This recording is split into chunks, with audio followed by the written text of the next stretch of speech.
আসসালামু আলাইকুম রহমতুল্লাহি ওয়া বারাকাতুহু। আমি আপনাদের মাঝে নতুন একটি ভিডিও নিয়ে হাজির হয়ে গেলাম।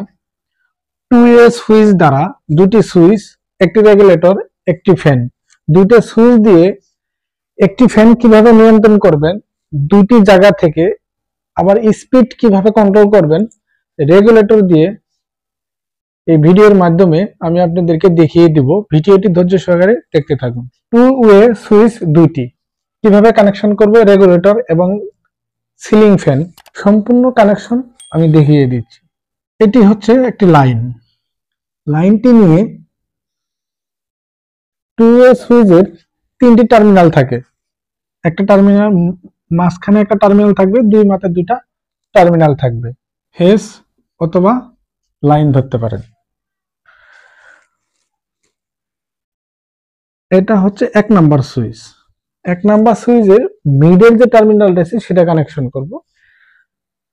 উপরের টার্মিনাল অথবা নিচের টার্মিনাল থেকে নিয়ে দ্বিতীয় সুইচের নিচের টার্মিনালে কানেকশন করব। এটা হলো 2 নম্বর সুইচ। প্রথম 2A সুইচের প্রথম যে টার্মিনালটি আছে এখান থেকে নিয়ে দ্বিতীয় সুইচের প্রথম টার্মিনালে কানেকশন করব। বাকি থাকলো 2 নম্বর সুইচের মাঝখানে যে টার্মিনালটি আছে সেই টার্মিনালের থেকে নিয়ে রেগুলেটর একটি প্রান্তে কানেকশন করব।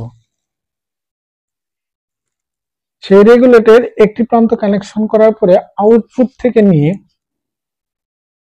দ্বিতীয় টার্মিনাল থেকে নিয়ে ফ্যানের যে নিউট্রাল আর ফেজ থাকে ফেজে কানেকশন করব।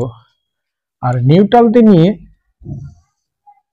সরাসরি ফ্যানে কানেকশন করব।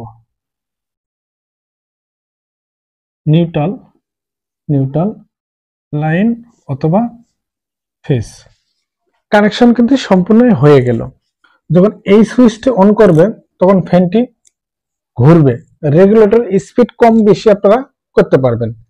আবার যখন এই সুইচটা অফ বা যে কোনো একটি দিকে যদি দেন তাহলে ফ্যানটি অফ হয়ে যাবে। আবার যখন আবার এই সুইচটি যখন আবার অন করবেন তখন আবার ফ্যানটি ঘুরবে। আবার এই সুইচটি যখন চাপ দিবেন তখন ফ্যানটি বন্ধ হয়ে যাবে। রেগুলেটর দিয়ে আপনারা স্পিড ফ্যানের নিয়ন্ত্রণ করতে পারবেন। দুটি 2A সুইচ দিয়ে কিভাবে একটি ফ্যান নিয়ন্ত্রণ করবেন রেগুলেটরের মাধ্যমে এই ভিডিওতে আপনারা দেখতে পেলেন। ভিডিওটা যদি ভালো লাগে একটি লাইক করবেন। ভিডিও সংক্রান্ত কোনো মতামত থাকলে কমেন্ট বক্সে কমেন্ট করবেন, আমি উত্তর দেওয়ার চেষ্টা করব। আসসালামু আলাইকুম রহমতুল্লাহি ওয়া বারাকাতুহু।